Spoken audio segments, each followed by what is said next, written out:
Ainda na assistência de enfermagem, né, reunir equipamentos e materiais necessários também para os cuidados imediatos e possível reanimação do RN. Então, a gente tem que pensar que, se a mãe não está bem, provavelmente ela pode entrar em trabalho de parto prematuro. E esse bebezinho também tem que ter atenção devida, tá, pessoal? Agora a gente vai ver um pouquinho sobre rotura uterina. É uma complicação muito grave em obstetrícia, sendo uma importante causa de morbimortalidade materna. Então, ela é classificada incompleta e incompleta. Completa, quando há a total rotura da parede uterina.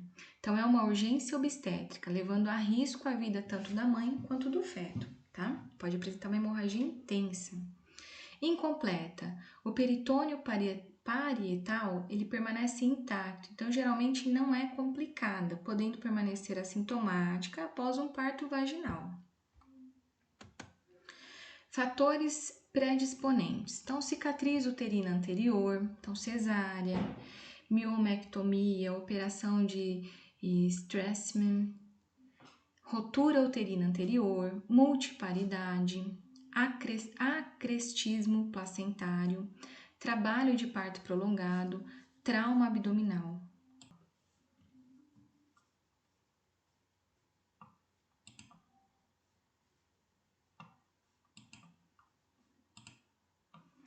Funcionar.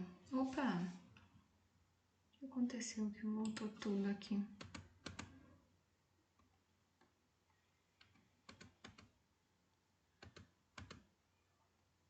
Tá. Aqui, gente, achei. Encaminhar então essa paciente ao leito com grades protetoras, grades elevadas, com fonte de oxigênio, vácuo, ar comprimido, montado, material de emergência adequado à mão, apoiá-la emocionalmente, esclarecê-la de possíveis dúvidas e orientá-la quanto à necessidade de repouso no leito.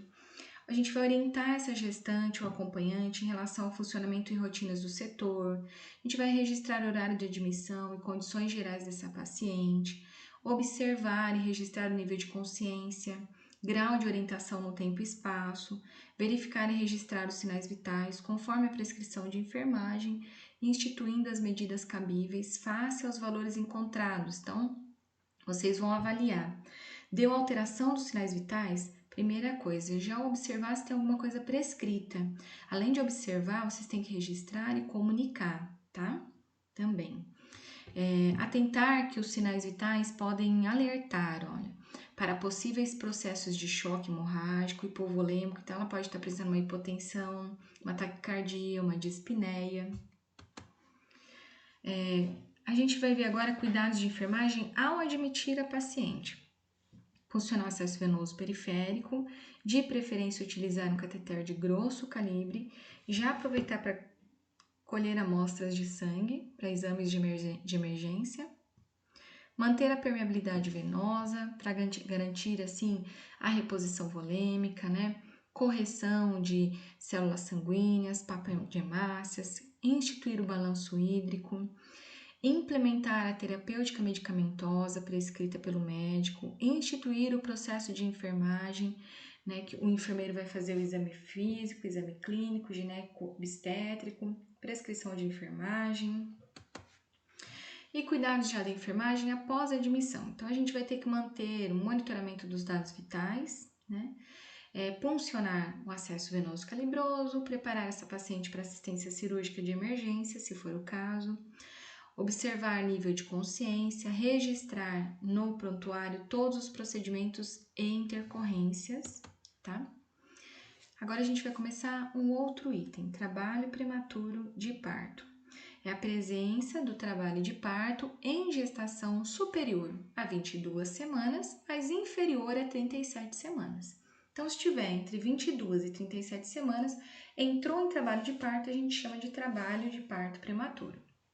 Quais são os fatores de riscos associados a essa condição? Então, parto prematuro prévio, história materna de um ou mais abortos espontâneos no segundo trimestre, comprimento cervical, então 40 anos, né, a mulher acima de 40 anos, ela está mais exposta por conta do comprimento cervical dela, ali no colo uterino, Baixo nível socioeconômico, por que essa questão? Porque ela pode não fazer uma alimentação adequada, né? Não ter acesso às medicações, às vitaminas que ela tem que ter, fazer uso.